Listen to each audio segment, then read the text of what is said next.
वर्षों से मैं जिसकी तलाश कर रहा था वर्षों से मैं जिसकी तलाश कर रहा था वो जिंदा ही नहीं था जिससे मैं बात कर रहा था। वर्षों से मैं जिसकी तलाश कर रहा था वो जिंदा ही नहीं था जिससे मैं बात कर रहा था। और कोई दावा करता है कि उससे मिलता है रोज रूबरू। और कोई दावा करता है कि उससे मिलता है रोज रूबरू।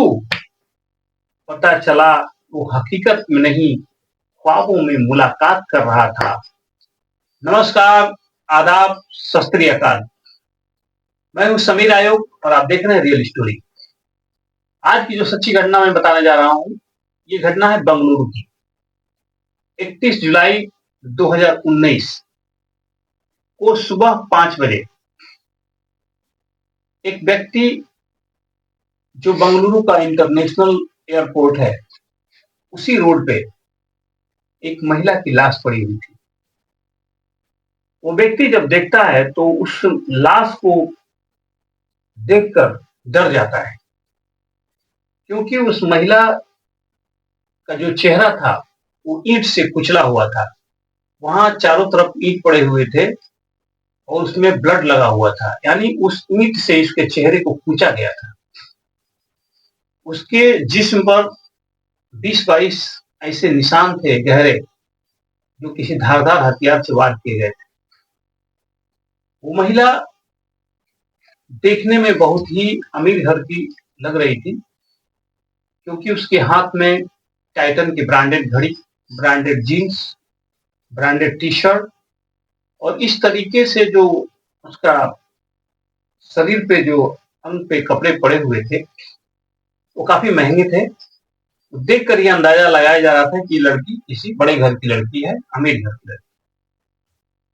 वो आदमी पुलिस को फोन करता है। बंगलुरु पुलिस वहां पहुंचती है।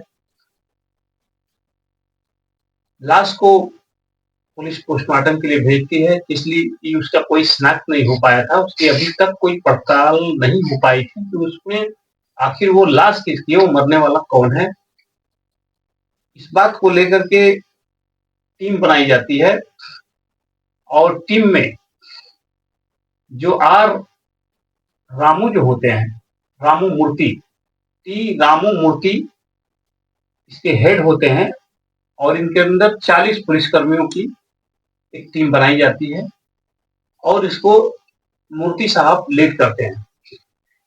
इसकी जांच शुरू की जाती है। वहां के जो सारे सीसीटीवी फुटेज वगैरह देखे जाते हैं, लेकिन कहीं से कोई क्लू नहीं मिलता है। अब पुलिस को एक चीज हाथ लगती है कि जो ब्रांडेड घड़ी है, ब्रांडेड जीन्स है, इसके जो खरीदार हैं ये आसानी से इसकी बिलिंग होती है और नाम से बिलिंग होती है। ये आसानी से मिल सकते हैं कि ये किसने खरीदा था और इस चीज को तुरंत जो है घड़ी के मॉडल को भेजा जाता है। एक व्हाट्सएप ग्रुप बनाया जाता है, उसमें सारे लोगों को जोड़ा जाता है और उसमें मैसेज किया जाता है कि इस घड़ी को कौन खरीदा है या किसके नाम से ली गई है, इसको मतलब पता लगाने के लिए डाल दिया जाता है। फिर जींस के भी उस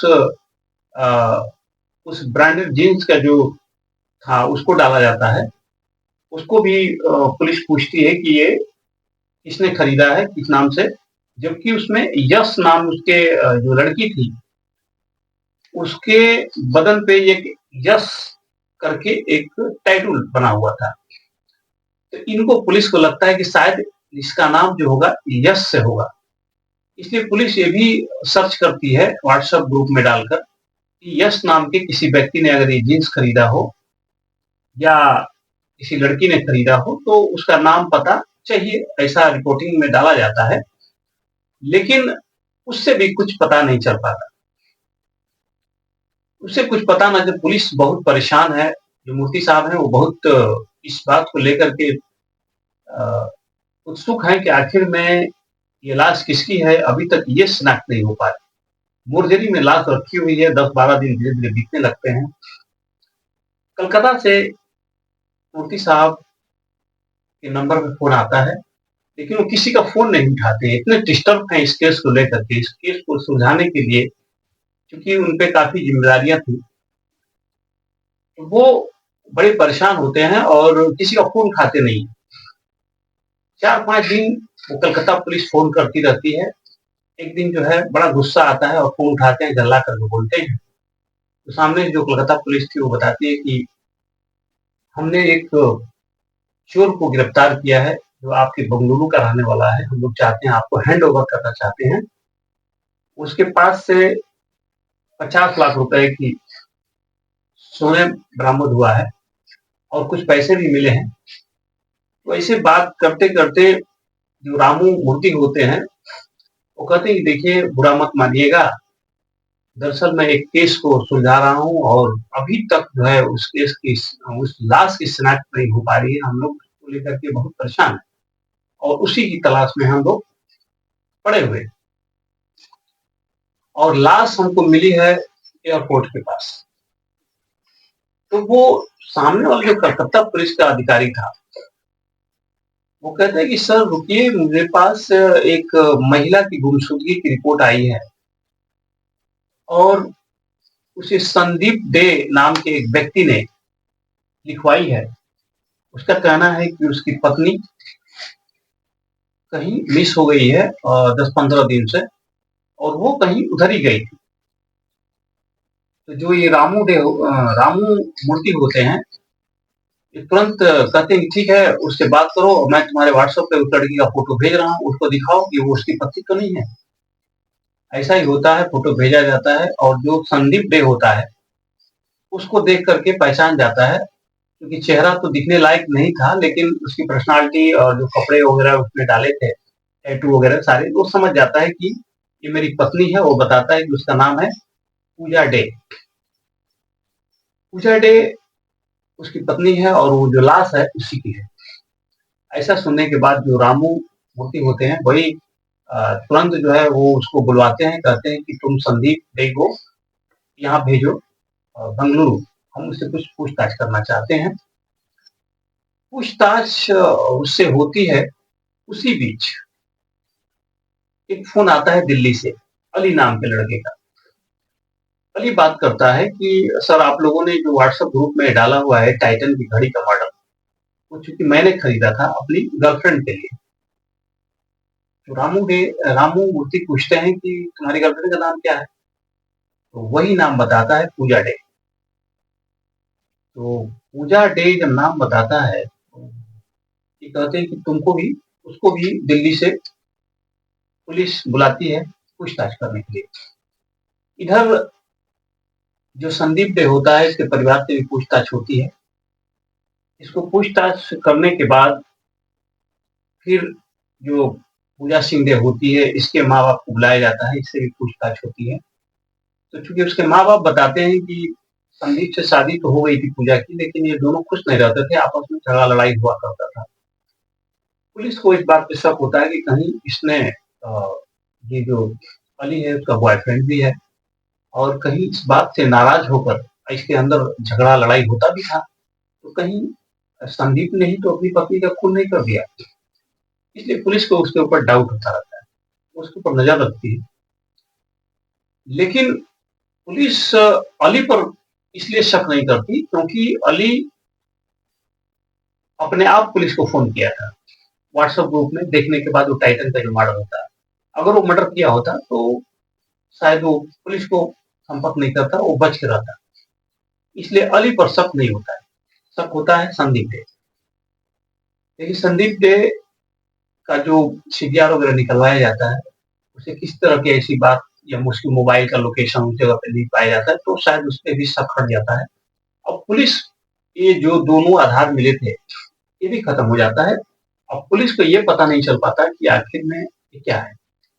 संदीप डे बताता है कि मेरी पत्नी जो थी मॉडल थी, पेशेवर थी, लेकिन वो बीच में जो कोई कार्यक्रम होता है उसको मैनेजमेंट का भी काम किया करती थी, इसलिए उसके वजह से वो बाहर आया जाया करती थी। उस दिन वो कलकत्ता से बंगलुरु आई थी किसी मीटिंग के तहत और वो वहां से रिटर्न होने वाली थी, लेकिन उसी समय ये सब सारी कुछ घटनाएं हो गई है। इवेंट मैनेजमेंट में भी वो काम करती थी, इसी पर्पज से वो वहाँ आई थी, ऐसा वो बताता है।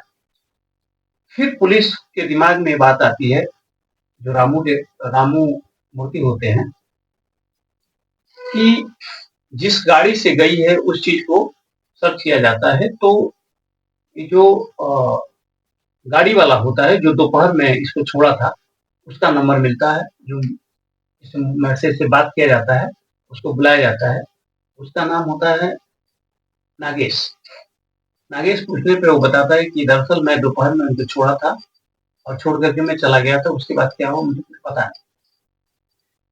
लेकिन पुलिस अब नागेश पर शक करने लगती है, इसलिए कि नागेश जो बताता है कि वो एक बार छोड़ा था और उसके ऊपर ऑनलाइन जो उसकी बुकिंग की गई थी, लेकिन जब उसको रात को उसको फ्लाइट पकड़ने के लिए जब जाना था पूजा को, तो उसने किसी को भी किसी को भी ऑनलाइन बुकिंग नहीं की थी या उसको बुलाया नहीं था गाड़ी से जाने के लिए। तो पुलिस को ये डाउट होता है कि कहीं ये जो नागेश है जो दोपहर में छोड़ा था, कहीं इसी से कोई बातचीत तो नहीं हो गई थी कि शाम को आना मेरे यहाँ, मुझे छोड़ देना, और ये छुपा रहा है। फिर पुलिस उसको उठाती है, नागेश को जब उठाती है, और पुलिस बहुत परेशान थी भी इस मामले को लेकर, लेकिन नागेश पर डाउट होता है और उस पर सख्ती से जब बात करती है, उसके ऊपर जब सख्ती करती है पुलिस, तो संदीप होता है, डर जाता है और टूट जाता है और वो बता देता है, दरअसल मैं दोपहर में इनको छोड़ने गया था और वो दिखने में हमको ऐसी लगी कि बहुत अमीर घर की हैं, इनको लूटने से इनके पास जो मोबाइल है और सारे गहने हैं, घड़ी है, सारा चीज लेने के बाद जो है मेरे, दरअसल उसने एक गाड़ी निकाली हुई थी और उसका जो एमआई है बाउंस हो रहा था, कई बार से वो जमा नहीं कर पा रहा था। उसके दिमाग में आया कि इस लड़की को अगर हम लूट लेते हैं तो कुछ पैसे हमारे पास आ जाएंगे, तो हम आसानी से उस किस्त को भर पाएंगे। इसी लिहाजे से वो जो है उससे कहा था कि मैडम आपको जब भी जाना होगा आप हमको बुला लीजिएगा, हम आ जाएंगे, आपको बुलाना टाइम बता दीजिए, मैं उस टाइम पे यहाँ पे पहुंच जाऊंगा, ऑनलाइन बुकिंग करने की कोई जरूरत नहीं है। ऐसा बोल करके वो चला गया था और टाइम से जाता है, उसको रिसीव करता है और एयरपोर्ट के लिए लेकर जाता है। एयरपोर्ट पहुंचने से पहले, क्योंकि रात का बहुत हो चुकी थी, रात का टाइम था, पूजा को नींद आ जाती है, तो वो गाड़ी में ही सोने लगते हैं। जब कुछ दोस्त सोने लगती है तो ये गाड़ी रुकता है और गाड़ी रोक करके एक अपने घर में रखे हुए गाड़ी में जो एक रॉड टाइप का लोहे का वो था, उससे मारता है उसके सर पर। बस पूजा बेहोश हो जाती है और उसके गहने वहने निकालने लगता है। गहने निकालने में ही पूजा कुछ मतलब जागने जैसे एक्टिविटी करती है, अभी समझ जाता है कि लग रहा है, और चिल्लाने लगती है। चिल्लाने लगती है, अब इसको लगता है नागेश को कि ये शायद चिल्ला करके लोगों को इकट्ठा कर देगी, इसलिए जो है उसका गला दबा देता है और गला दबा करके अपने पास जो चाकू रखा था उससे कई बार हमला कर देता है और पूजा की उसी गाड़ी में तुरंत मौत हो जाती है। उसके बाद ये सारा सामान लेने के बाद पूजा को गाड़ी से वहीं धकेल कर गिरा देता है नीचे, उसके बाद ईंट से उसका चेहरा कुचल देता है ताकि वो पहचान में ना आए कि वो कौन है, और ये गाड़ी लेकर के चला जाता है। और सुबह में पुलिस को खबर मिलती है, फिर लाश का वो ये सारा चीज करने के बाद पुलिस के सामने ये नागेश मिल जाता है और नागेश को, और ये जो उसके बॉयफ्रेंड और होते हैं वो सब इसमें लिप्त नहीं थे, इसलिए नागेश को ही पुलिस वो करती है, इसको कोर्ट में रखकर केस करती है। लेकिन ये जो केस खुली थी, इत्तेफाकन खुली थी, इसका कोई सुराग नहीं मिल रहा था।